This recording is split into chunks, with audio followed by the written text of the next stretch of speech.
Hi friends, welcome to my channel. এতদিন পর্যন্ত যতগুলো নির্বাচন হয়েছে প্রত্যেকটাতে প্রত্যেকটা বুথকে মানে পশ্চিমবঙ্গের সমস্ত বুথের শ্রেণীবিভাগ চার ভাগে বিভক্ত করা হয়েছে। অর্থাৎ যতগুলো বুথ আছে এ পর্যন্ত আমি জানি 86,349টা বুথ ছিল গতবারের লোকসভাতে। তো সেই ছিয়াশি মানে 86,349টা বুথ তাকে চার ভাগে বিভক্ত করা হতো। কিন্তু এইবারেই প্রথম নির্বাচন কমিশনার পাঁচ ভাগে বিভক্ত করেছে। 1951 সাল থেকে আজ পর্যন্ত, আমি আজকে ভিডিও করছি, 1951 সাল থেকে আজ পর্যন্ত প্রত্যেক পশ্চিমবঙ্গের সমস্ত বুথকে চারটি শ্রেণীতে ভাগ করা হতো, কিন্তু এইবারে একটা অতিরিক্ত ভাগ করা হয়েছে। কেন, কি এমন পরিস্থিতির সৃষ্টি হলো যে একটা এক্সট্রা ভাগ করা হলো? আসুন আমরা এই ভিডিওর মধ্য দিয়ে পুঙ্খানুপুঙ্খ আলোচনা করব। তার আগে অবশ্যই আপনার জন্য অনুরোধ করব, দয়া করে আপনার চ্যানেলটা সাবস্ক্রাইব করবেন, লাইক করবেন, কমেন্ট করবেন এবং ভালো লাগলে শেয়ার করবেন। এতদিন পর্যন্ত পশ্চিমবঙ্গে যে যতগুলো বুথে ভোট হয়েছে প্রত্যেকটা বুথকে বা সমস্ত বুথকে চার শ্রেণীতে ভাগ করা হতো। একটা হচ্ছে নর্মাল বুথ, একটা সেন্সিটিভ বুথ, একটা সুপার সেন্সিটিভ বুথ, একটা হচ্ছে ক্রিটিক্যাল বুথ। এই চারটি শ্রেণীতে ভাগ করা হতো। কিন্তু এইবারেই গত 18 April 2026 additional chief election officer, অতিরিক্ত মুখ্য নির্বাচনী আধিকারিক, তিনি একটা চিঠি দেন আমাদের ওয়েস্ট বেঙ্গল সমস্ত যে আছে অ্যাডমিনিস্ট্রেটিভ ডিপার্টমেন্ট, যা এখন কমিশনারের আন্ডারে। তো সেই পশ্চিমবঙ্গের সমস্ত অ্যাডমিনিস্ট্রেশনকে একটা চিঠি দেয়, যার নম্বর 5420, হোম উইদিন ব্র্যাকেট ইলেকশন। এই চিঠিতে অ্যাডিশনাল চিফ ইলেকশন অফিসার তিনি একবার পুঙ্খানুপুঙ্খ বলেছেন যে কমিশনারের সিদ্ধান্ত মতে পশ্চিমবঙ্গের সমস্ত বুথকে পাঁচটি শ্রেণীতে ভাগ করা হবে। অর্থাৎ নর্মাল ছিল, নর্মাল থাকবে; সেন্সিটিভ ছিল, সেন্সিটিভ থাকবে; সুপার সেন্সিটিভ থাকবে; ক্রিটিক্যাল থাকবে। তার সঙ্গে আর একটা অতিরিক্ত হচ্ছে মোস্ট সেন্সিটিভ বলে একটা এক্সট্রা বুথ কয়েনেজ করা হবে। কেন? এবং আরও একটা ব্যাপার আছে যে ওই মোস্ট সেন্সিটিভ বুথে কারা থাকবে তারও একটা যথাবিহিত তার ডিটেলস দিয়েছি। আসুন তাহলে আমরা ব্যাপারটাকে পুঙ্খানুপুঙ্খ আলোচনা করি। কি নিয়ম ছিল না, কার নাম নর্মাল বুথ?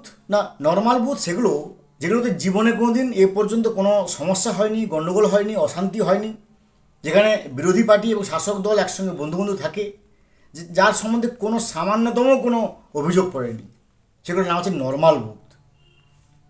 যেমন ছিল এবারও থাকবে নর্মাল বুথ। এরকম দেখবেন আপনারা আপনাদের বাড়ির সামনে খোঁজ রাখবেন, এখনও এমন বুথ আছে যে বুথে কোনো গণ্ডগোল, অশান্তি, কোনো তার বাতাবরণ সৃষ্টি হয় না, সেখানে শাসক এবং বিরোধীরা সব একসঙ্গে থাকে। এরপর আছে সেন্সিটিভ বুথ, যেখানে উত্তেজনা সৃষ্টি হয় এবং যেখানে হচ্ছে ভোট কম বেশি হয়। ভোট কম বেশি মানে ধরুন একটা পার্টি পেল 100, আর একটা পার্টি পেল 50, 52, 55, এরকম একটা ব্যাপার। তাহলে সেগুলোকে নাম দেওয়া হয়েছে সেন্সিটিভ বা তার উত্তেজনা প্রবণ, সংবেদনশীল, যে নামে আমরা বলতে পারি। এরপরে হচ্ছে সুপার সেন্সিটিভ, যেখানে ভোটের মাত্রা অত্যন্ত কম বেশি হচ্ছে এবং যেখানে উত্তেজনার খবরও পাওয়া গেছে। ভোটের মাত্রা কম বেশি মানে কোনো একটা পার্টি 100 পেয়েছে, কোনো একটা পার্টি 20 পেয়েছে, তার সেরকম আছে এবং সেখানে উত্তেজনার সৃষ্টি হয়, গণ্ডগোল, অশান্তির খবর পাওয়া গেছে, কোনো না কোনো সময় হয়েছে। তো সেগুলোর নাম হচ্ছে সুপার সেন্সিটিভ।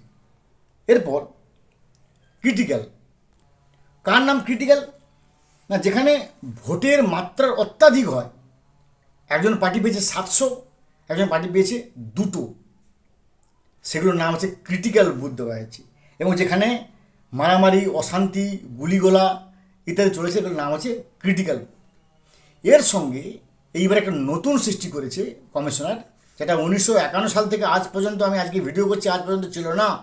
এবার নতুন অ্যাড করেছে 18 এপ্রিল 2026 চিঠির মধ্য দিয়ে, যার মেমো নাম্বার 5420। Most sensitive. কার নাম মোস্ট সেন্সিটিভ? না, গোয়েন্দা তথ্য নিয়ে খবর দেওয়া হয়েছে, অর্থাৎ ভারতবর্ষে যতগুলো গোয়েন্দা আছে সেই গোয়েন্দা সংস্থা থেকে খবর নেওয়া হয়েছে কোন কোন বুথে রেট অফ ভালনিরেবিলিটি, যাকে আইনি ভাষায় বলা হয় ভালনিরেবিলিটি, রেট অফ ভালনিরেবিলিটি অত্যাধিক, এবং যেখানে মহিলারা ঝাঁটা নিয়ে কখনো বেরিয়েছেন, কখনো বটি কাঠি লাঠি ফাটি নিয়ে মহিলারা বেরিয়েছে। এবং এই স্পেশাল ইন্টেনসিভ রিভিশনের পরে নিশ্চয়ই আমরা জানি যে সি মুরগান, যিনি ছিলেন স্পেশাল অবজারভার সি মুরগান, তিনি কিন্তু কমিশনের কাছে লিখিত আবেদন করেন যে আমি একজন অবজারভার, স্পেশাল অবজারভার, আমার যদি অবস্থা ঝাঁটাফাটা নিয়ে এরকম হয় তাহলে ভোট কর্মীদের কী হবে। ধন্যবাদ ওনাকে, যার নিরিখে এই মোস্ট সেন্সিটিভ বুথের কয়েন, অর্থাৎ যেখানে মহিলারা ঝাঁটা ফাটা বটি ফটি নিয়ে বেরিয়েছে আগে, কিংবা বেরোতে পারে, স্পেশাল ইন্টেন্স রিভিশনে কারোর নাম কেটে গেছে, সেখানে তারা এসে আন্দোলন করতে পারে, হা হা হো হি করতে পারে, এমন কিছু বুথকে চিহ্নিত করা হয়েছে যেগুলোর নাম দিয়েছে মোস্ট সেন্সিটিভ। এখন মজার ব্যাপার হয়েছে, হতেই পারে তাহলে নর্মাল বুথ বা সেন্সিটিভ বুথ বা সুপার সেন্সিটিভ বুথ বা ক্রিটিক্যাল বুথ, এই সমস্ত বুথে কে কে থাকবে? থাকতে পারেন বিএসএফ, বর্ডার সিকিউরিটি ফোর্স, থাকতে পারেন আর্মড বর্ডার ফোর্স এবিএফ, থাকতে পারেন আইটিবিপি জানেন, বা থাকতে পারে সিআইএসএফ। কিন্তু যেগুলো মোস্ট সেন্সিটিভ নতুন সৃষ্টি করা হয়েছে 18 এপ্রিল 2026 পরে, সেগুলো শুধু থাকবে সিআরপিএফ, অনলি সিআরপিএফ। কারণ কমিশনার তার ব্যাখ্যা দিচ্ছে যে একমাত্র সিআরপিএফ যাদেরকে প্রশিক্ষণ দেওয়া হয়েছে, তাদের দক্ষতা, তাদের অভিজ্ঞতা, তাদের সাম্প্রদায়িক সমস্যা সমাধান করার ক্ষমতা, মানুষের সঙ্গে কথা বলার ক্ষমতা, মানুষের সঙ্গে একাত্মিত হওয়ার ক্ষমতা, এটা একমাত্র সিআরপিএফ। এবং সিআরপিএফের থাকবে কিউআরটি, কুইক রেসপন্স টিম, যারা একবারে হৃদয়হীন, যখন তারা দেখবে যে কোথাও একটা ভোটার প্রভাবিত হচ্ছে, ভোট কর্মী প্রভাবিত হচ্ছে, তখন কে প্রভাবিত করছে, যে ব্যক্তিগুলো, তাদের অবস্থা সেই করে দেওয়া হবে যে তাদের নিয়মে লেখা আছে কুইক রেসপন্স টিমকে, অর্থাৎ একেবারে মানে কুইক কাজ করার জন্য যেটুকু প্রসেস, সেই প্রসেস নেওয়া হবে। এবং আরও একটা ব্যাপার যেটা শুনলে আপনারা অবাক হয়ে যাবেন, এতদিন পর্যন্ত নিয়ম ছিল কি না, 9 জন কুইক রেসপন্স টিমের সঙ্গে একটা থাকবে রাজ্য পুলিশ, যেনার কাজ হবে কাঁদানে গ্যাসকে বহন করে নিয়ে যাওয়া। রাজ্য পুলিশের কাজ হবে শুধুমাত্র কাঁদানে গ্যাসটাকে তার সঙ্গে বয়ে নিয়ে যাওয়া। কিন্তু এইবারে 2026-এ সে রাজ্য পুলিশকে সেই ভারটুকুও দেয়নি। রাজ্য পুলিশকে সেই ভারটুকু, সেই যে কাঁদানে গ্যাস যে বহন করে নিয়ে যাবে, সেই যে বিশ্বাসটুকুও রাজ্য পুলিশের উপর করেনি কমিশনার। অর্থাৎ 9 জন কুইক রেসপন্স টিমের সঙ্গে আরও একজন অতিরিক্ত যারা সিআরপিএফ নেওয়া হচ্ছে, রাজ্য পুলিশ নেওয়া হচ্ছে না। সুতরাং আমি আগেও বলেছি, এখনও বলছি, পরে বলছি, 1951 সাল থেকে আজ পর্যন্ত যে ভোট আমরা দেখে এসেছি, 2026-এ যে ভোটটা হবে, এটা আমাদের স্মৃতির মণিকোঠায় সারা জীবন থাকবে।